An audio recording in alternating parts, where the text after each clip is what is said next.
Hello, welcome to Inside China Auto. Welcome back if you're a regular visitor. Today, we've got something a little bit different on the channel for you. You may well recognize this car. It is, of course, the excellent Li OTA L7. We've already reviewed this car. If you haven't seen the video of that, check out the link in the top right corner of this video. But no, this car has had some significant upgrades since that video. Not to the appearance, not to the interior, but to the tech involving that LiDAR unit up there and all the cameras and sensors on the car, as well as the infotainment system inside. A brilliant car has just got even better. So today we're going to take a deep dive into Li OTA 5.0. So what is so significant about Li OTA 5.0? Because we wouldn't normally cover a software update on this channel. That's because this is no ordinary software update. It's going to be very, very big for Li OTA. First off, it's going to unlock some pretty impressive abilities in the cabin infotainment. Li OTA have already got really good cabin infotainment, but this is going to take it to the next level with the support of artificial intelligence. But most importantly, this update is going to allow Li OTA to take the fight to XPeng and Huawei with their class-leading autonomous drive systems. We're going to get to show you some of those features in this video later today. But what am I going to show you in the video? We're going to start with the infotainment because we now have the ability to process multiple commands all at the same time, up to 10 commands simultaneously. I'm going to show you how that works. I'm going to show you the new interface. They've got some updates to the interface. They've now got a browser in here and you can access Apple Music through the browser. You didn't have that ability before. And for the first time ever for me, I think, in a car, we're going to use artificial intelligence, something like GPT, to do some pretty interesting things in this car. This one is called Mind GPT. After we finish with the cabin experience, I'm going to take you out on the road. We're going to try some of those autonomous driving system functions. Li OTA's OTA 5.0 update now allows Li OTA in, I think, 109 cities to do city, urban, autonomous driving. Currently, only XPeng and Huawei can do that. You can see our videos of their systems in the top corner of this video. But it's going to now allow Li OTA to become the third member of that tribe doing city autonomous driving. We're not going to get to test that out today, sadly, because we're not in one of those 109 cities. But we can show you the improved LCC, which is the all scenario assisted driving system. We can show you how it recognizes traffic lights and things like that, and show you how it avoids things on the road and so on. And then at the end of the video, I'm going to show you the new Valet parking assist, which allows this car to memorize a route in a car park. And when you get to the car park again, press the button, it'll drive you there all by itself and park up. So we'll start with the infotainment, and if you're not familiar with Li OTA's setup, they all have twin 15-point-something-inch screens in the front, 3K resolution, and they run on the Snapdragon 8155 processor, so they're pretty slick. They run really quite nicely. Now, what they've done is had a little bit of a refresh of the overall appearance. So if I open up the passenger screen there, you'll see they now have a toolbar across the bottom here, and that allows them to have quick access to the functions on there, the video, music, and browsing functions on there, and they've now got quick access to their own heating and ventilation and massage seat functions for the passenger front seat. That gives us a bit more room on ours for some additional functions as well, of course, for my heating, ventilation and massage and so on, opening up your fuel ports and opening up the trunk as well. You also have these tiles that you can move around. I believe these are the same as they were previously, but again, nice easy system, really easy to use. But it's not about how the system looks, it's about what you can do with the system. So the first thing I'm going to try is the multiple commands at once. Apparently you can do 10 commands all at the same time. Sadly, my Chinese isn't quite at that level, so I'm going to try and do 6 commands at the same time and see how many of them it gets right. If it can understand my terrible pronunciation, it's already doing pretty well, but we'll see how many of those it gets. What I'm going to ask the system to do is open my window, turn on my heated seat. I'm going to tell the system that I'm hot. I'm going to ask it to open Apple Music, open the third screen here in the back, and open the sun blind as well. As you can see here, the rear sun blind and the rear screen are both closed, so they're not activated. My heated seat is not on, and the ventilation is also turned off. Obviously, Apple Music is not here on the main screen, and my window is closed. My pronunciation is bad. I'm probably going to balls this up. It may take more than one attempt. Let's see how it goes. Okay. You summon the system by saying, 李想同学,开我的窗户，打开座椅加热，我太热了。打开苹果音乐，打开后屏幕，打开后遮阳帘。车窗开启中，注意安全哦。 Yes, we got all of them at the same time. That is brilliant. 点亮后舱娱乐屏，正在帮你把遮阳帘开启。稍等哦，帮你把空调调好了。Apple Music 打开了。 Wow. Okay, so there you go. Look, the window is now open.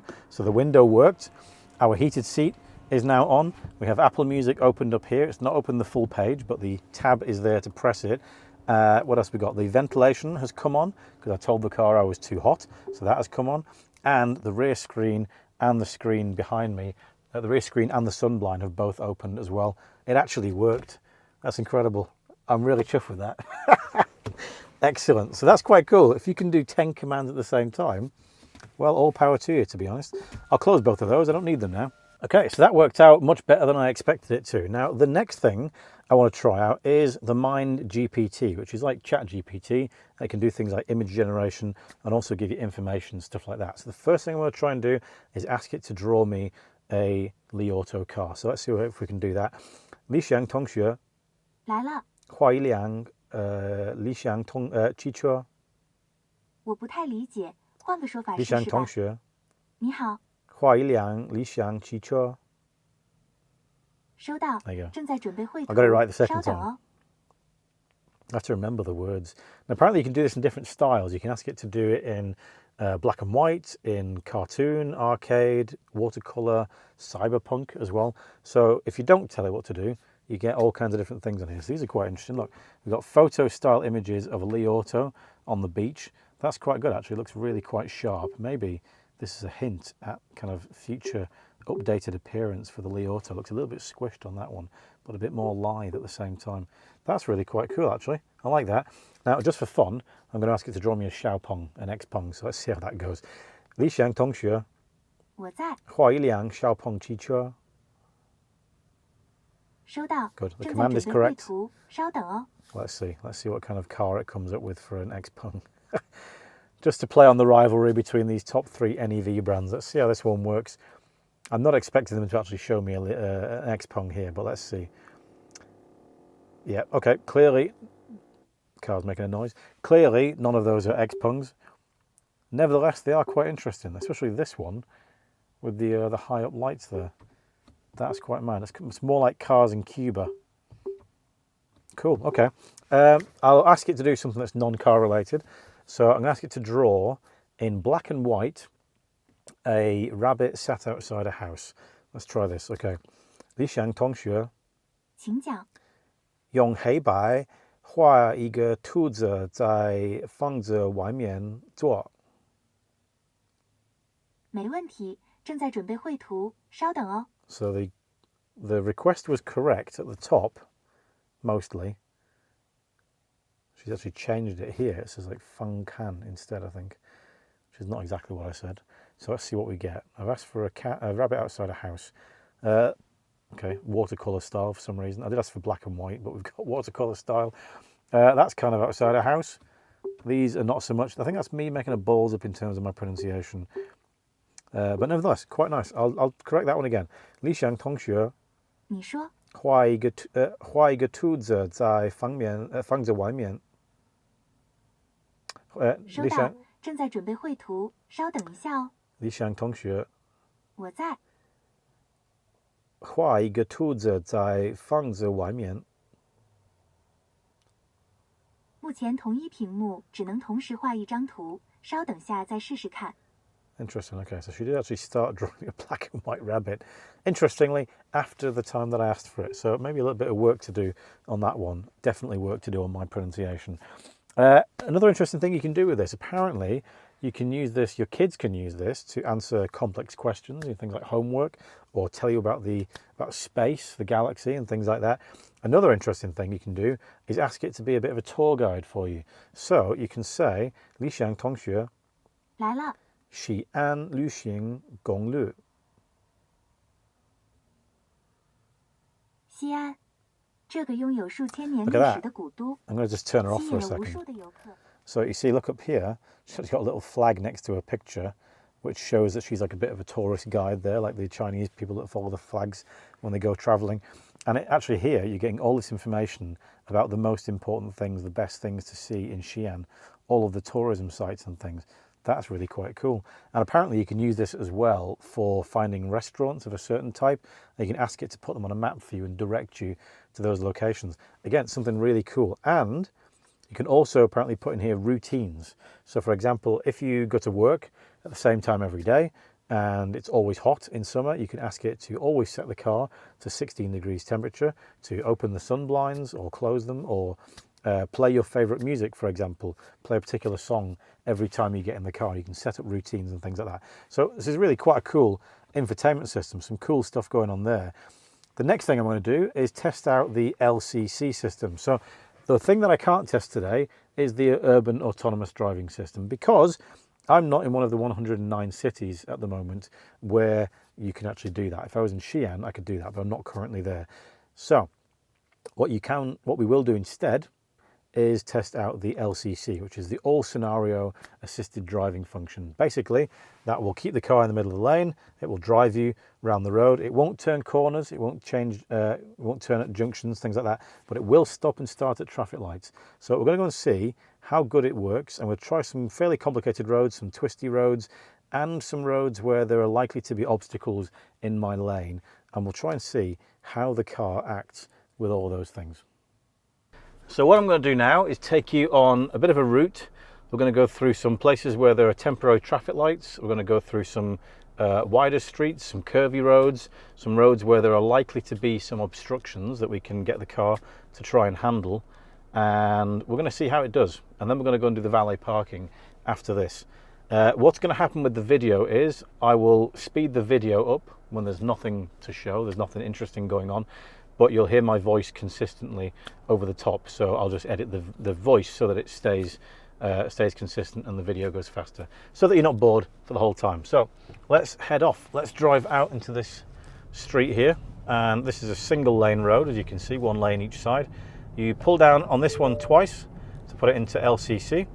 You see here we have LCC on our screen, and the car is now, if I show you this screen, on this blue line here. So for LCC, you don't have to give a direction. You don't have to give a location, I should say. It can do this pretty much anywhere. So I'm just going to speed up. You can do that with the wheel. Change your speed in blue. That's the signposted speed there in red. And you can see here we've got a bridge coming up ahead of us with a bit of a curve over the top of it. We'll see how the car handles this. Hopefully we'll get a few decent obstructions on this journey so that we can see, how it handles all of them. So that was pretty good over the bridge there. So at times the car will remind me, I think in my heads-up display here and on the screen here, to touch the steering wheel. So I'm going to try and keep my hands off it as much as possible, but sometimes it's going to ask me to just show that I'm still present and that I still exist in the car and I'm still watching what's going on. So my right foot here is to the left side. Don't know if you can see that or not. And my left foot is of course over on the footrest over there. So we've navigated that corner pretty nicely. That was good. Now because it's LCC, I've got a reminder there. Because it's LCC, it won't turn corners. So I'll have to turn corners, which means I probably have to brake and turn the LCC off. So I'm going to have to do that. It's actually spotted a red light there. There's no red light. It's actually a red and blue flashing light across there. It thought that was a junction, so that was interesting. Little flashing kind of red and blue police light that they sometimes have in places like this. So now I'll re-put the LCC back on again, move my foot away from the pedal. And here you can see we have a 50 km/h speed limit. The car is following the speed limit of the road. Not a lot going on down here, to be honest. A few corners. Again, I'll have to take over a bit more when we get down here. But later on we'll get to a road with a few more obstructions. In fact, actually, this city, being a fourth line city, is a great place to test out obstructions, because people tend to drive people tend to act in a more leisurely way. So sometimes they'll walk down the road instead of on the pavement. Sometimes they will not park their cars properly. Scooters and things will drive across the road at any given moment. We've got this corner coming up ahead of us. got a bit of an S-bend going on here, so I want to see how the car handles this. It's slowed us down appropriately to 44 kilometers per hour. Just touch the wheel again so that it knows I'm here. There we go. Then it'll speed up to 50.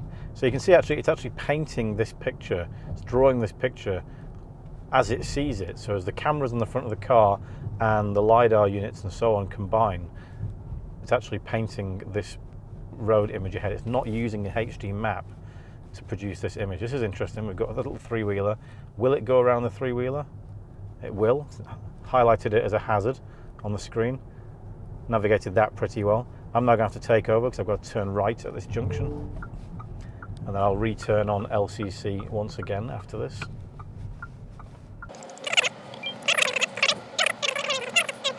Now interesting, this is where we have a temporary traffic light up here.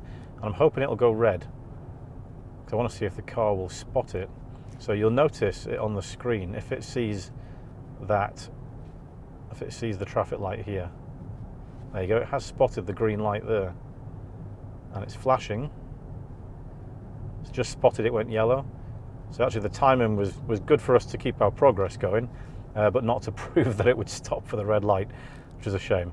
We're going to head to a car park. Basically it's for a shopping mall that was unfinished, and it's very dusty inside, so the parking lines are actually very difficult to see. There are no lights on down there, and I pre-programmed a route to a difficult parking space yesterday, and we're going to go try that out and show you how that works. I'm going to indicate to go into the left lane because we need to turn left up here. And the car has said, look, we have a solid white line. Can't make that lane change at the moment, I'm afraid. As you can see, that actually worked because we have a solid white line here, which the camera has detected. Now at this point, I should be able to indicate to the left, so I will do so now. It's recognised the kind of a zebra crossing there. There you go. Now it's making the lane change for us. Now I'll take over again. I'll put the brake on because we have a proper junction here. I need to change. And now we're going to get to a fairly twisty bit of road. This is a 60 area. So I'll put LCC back on again, foot away from the pedal. And the car will now speed up towards 60 kilometers per hour. And we'll see how it navigates the curves around here. There's a few tighter curves. The blue lights are a Li Auto thing. They have anticipated that that is what's going to be the requirement for autonomous driving cars. And actually, I fully support that, because it is valuable, it's helpful to other road users to know when a car is being driven by a computer rather than a human, because it will react very differently.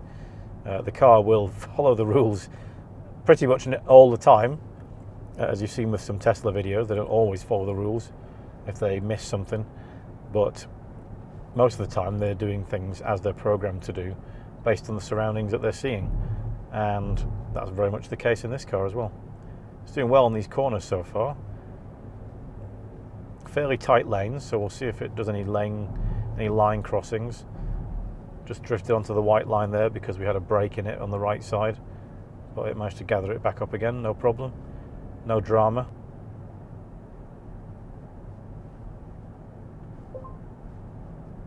So a little phantom traffic light there, but there wasn't one. It very quickly realised there was no traffic light and turned it straight off again.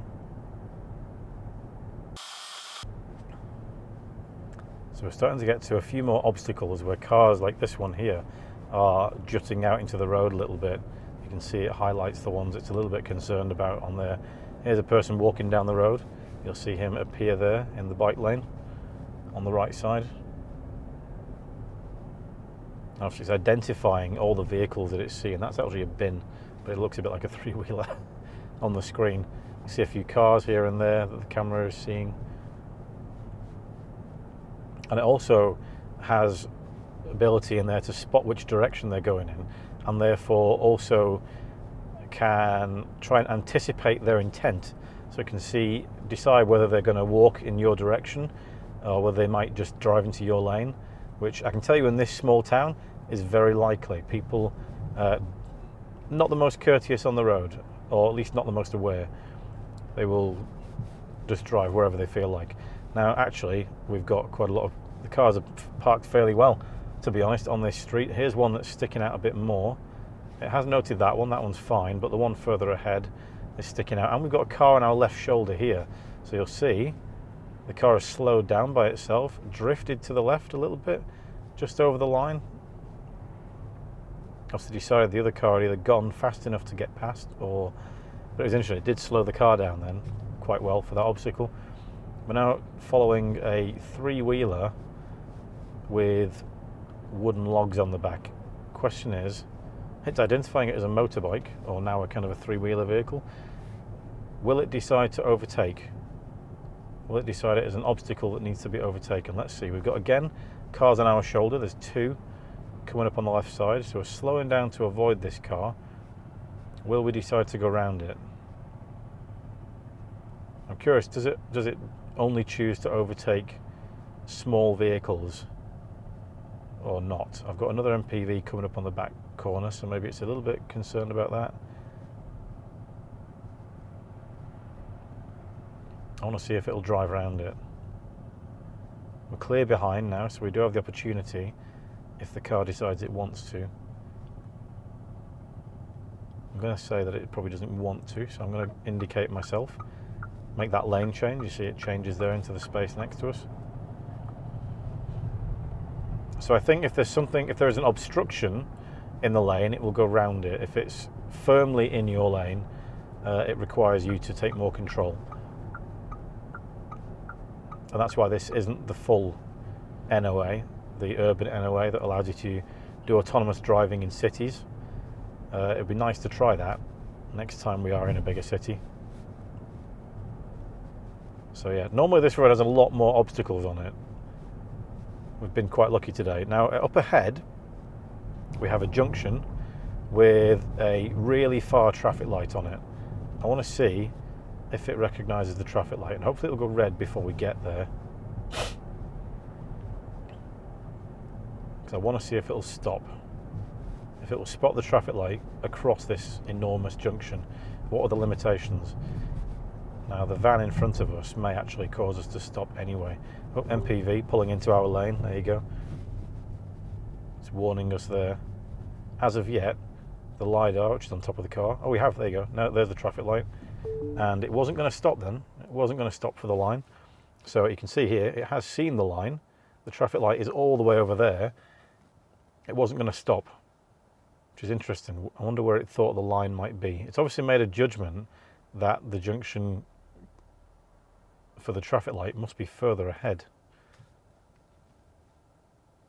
and that this is a kind of an early stop, but obviously that's not the case. I've actually started us again there, so I need to put it on because I had to put the brake on.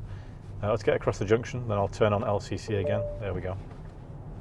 You can see it did see the traffic light, but it didn't seem to think that the stopping line was as close as it was. So there you go. Not a perfect system there. That's where HD maps are useful as a backup to spot things like that. But of course, HD mapping the entirety of China, and if they go out of China, other countries as well, isn't exactly the easiest thing in the world. Now here you go again. We've got another three-wheeler and a scooter coming up on the road ahead of us. We've got a van coming up on our left corner. He's going to go past. I suspect we're going to try and drive around this one, but we'll see.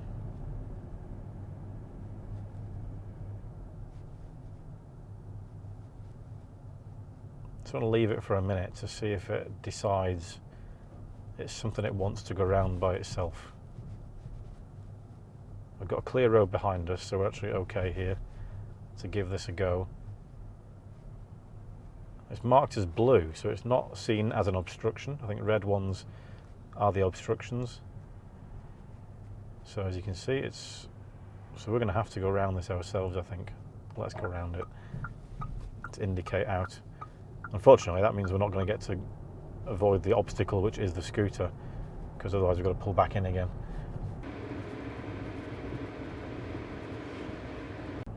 So we've got a large junction up here where cars often pull out from the left side because there's no real traffic lights or give way signs. We do have some scooters though to tackle going up the hill. Let's see how it handles this junction, because it curls to the left as we go across it, And that's quite smart. It's done the turn by itself there. That's good. Now here are the scooters up the hill. For their safety, I'm going to be prepared to grab the wheel. Are there obstructions in the car's mind?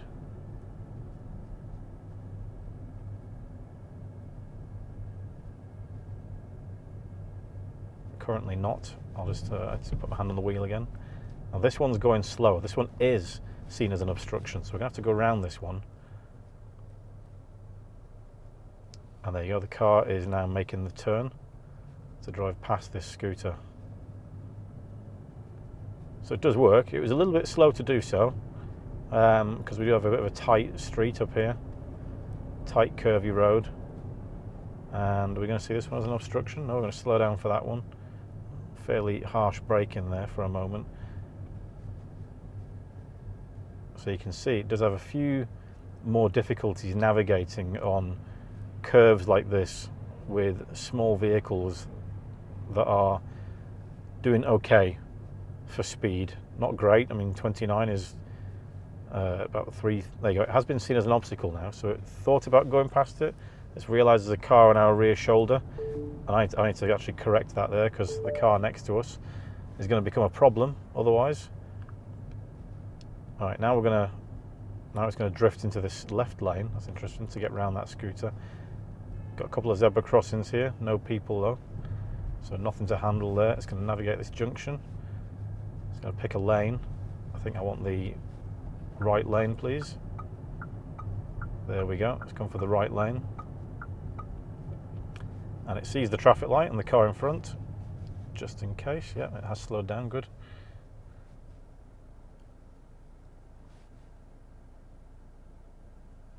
Now what it should do is drive off by itself when the light turns green as well. So as you can see, my foot is away from the pedal. I think you can see that. It's tucked into the front seat here as much as possible. Now what will happen here is the light will go green and the cars over there will try and cut across the front of us. So it's going to have extra challenges to deal with. But nevertheless, we will try and deal with them. We'll see how it goes. So the lights are counting down to green. It sees that on the screen there. And now we're off. How's it going to handle the Chang'an? Is it going to go first? There you go. It managed to get there first. That was good. Excellent. Well done. Got another zebra crossing here. So slowing down for the car in front. A lot of people driving down this road here in front of us. Now, I don't believe it is set to wait for people on zebra crossings, because there are some people there. You can see their intention. It's got them pointing in the right direction, but it doesn't stop to wait for them. So I wonder if that is programmed in or not. And then down here, I'm going to turn right, so I'll indicate into the right lane. Nobody behind us. I'm going to turn right at this junction, and I'll give it intent that I'm going to turn right. You'll see, because it's LCC, it just continues the blue line straight on, so it doesn't show that it will turn right here. On Urban NOA, I think it's called Urban NOA, but on NOA it would show that. Has spotted the traffic light. That's all the way over there. That's quite far away. And it's spotted that it's gone to green. Drives off by itself. That's good. Now I'll take over to turn right at this junction. Okay, and then I'm going to go into this left-hand lane here and reactivate LCC. So actually here you see there's a lot of obstacles. Might have been worth looking at. Let's go back into the right lane. Spotted there's a scooter there, so it's a bit concerned about doing so. Here it's decided not to do that, so I'll just stay in this lane for now. Maybe after this Toyota comes past we can slide over. Got another fairly difficult crossing ahead of us, although it's green, so how soon will it spot the green light? I wonder. It's not spotted it yet.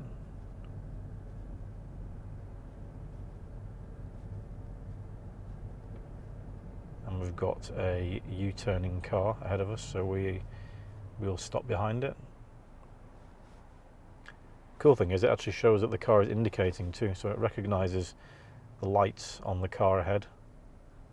Not seen the traffic light yet. There we go. So where is the traffic light? Did not see that traffic light over there. That's a point off. All right, at this point I've got to turn left because I'm in the left turning lane. And I'll just stop here. Also hasn't spotted this traffic light either. That's interesting because that one's a lot more obvious. So it seems to be, it's interesting. It seems to be, maybe that's because I was braking, I don't know. You can see the little person walking along here. You can change the angle of that so you can see the car next to us. See bikes appearing over on that side. See the cars going past. It's quite a cool image actually. You can zoom in, see more of that. Shows you the distances to other vehicles.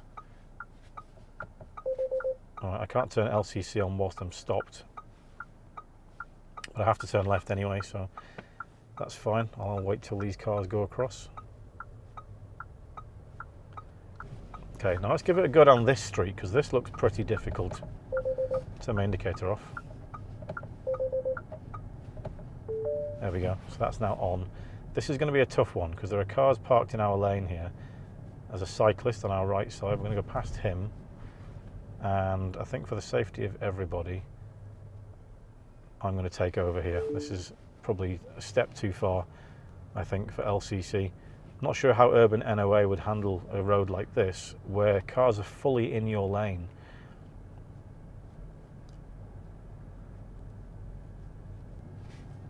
Yeah, it's determined that this is see, LCC is off there. On my heads-up display I can see ACC. So it's doing cruise control at 30.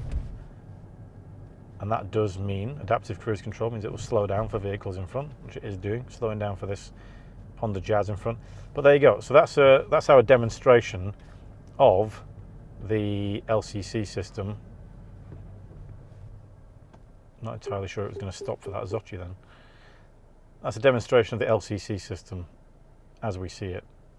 So now I'm going to take you to the car park that I planned. Let's go. Okay, so for the next part, we're going to try out the Valet Parking Assist. This is the underground parking garage, the abandoned underground parking garage I was telling you about earlier. And I've already planned out a route in here.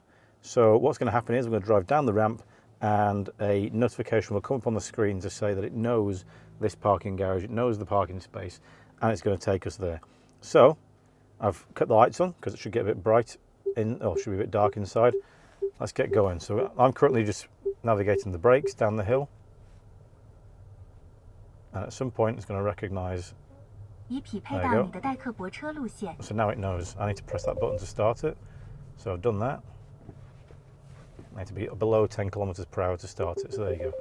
So now I've started it. Now the first part is quite a challenging. Hang on, let's try again. There you go. So now we're on. First part is a fairly challenging tight corner. I want to see how it handles this.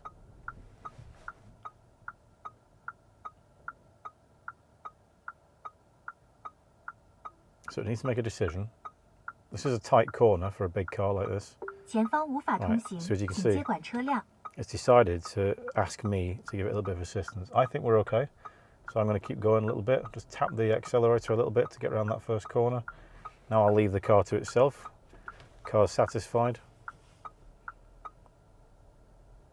And now we are navigating around the car park by ourselves. So you can see the route here on the screen, and you can see our 360-degree camera on there as well. Now I did want to set up a parking space between two other cars, but as you can see, there are no other cars here. So we can't actually set up a space between two other cars. But so far so good. Li OTA say that this system can actually do, like in some videos you've seen recently, the ability to get out at the parking entrance and leave the car to go and drive by itself. Now unfortunately, the only thing stopping that is Chinese regulations, which actually don't allow you to do that. So I can't get out the car and show you that, otherwise I would. Instead, we're going to have to let the car do the driving for us whilst we're sat in the car. But that's good because it means we can still keep, narrating on what's going on. I've picked a difficult space over in the corner over there, a kind of a corner space that requires the car to go past the space and then reverse in. In China, all of these systems will have you reverse into the space rather than drive in forwards. So the space is there, you can see it identified on the screen. To this one here, next to this pillar. 泊入车位中，请注意周边安全。 Okay, so the car is now asking us to just double check safety around us, make sure we're okay. Clearly we are, because there's nobody else here. Now, it's not going to get in first time because this is a big car.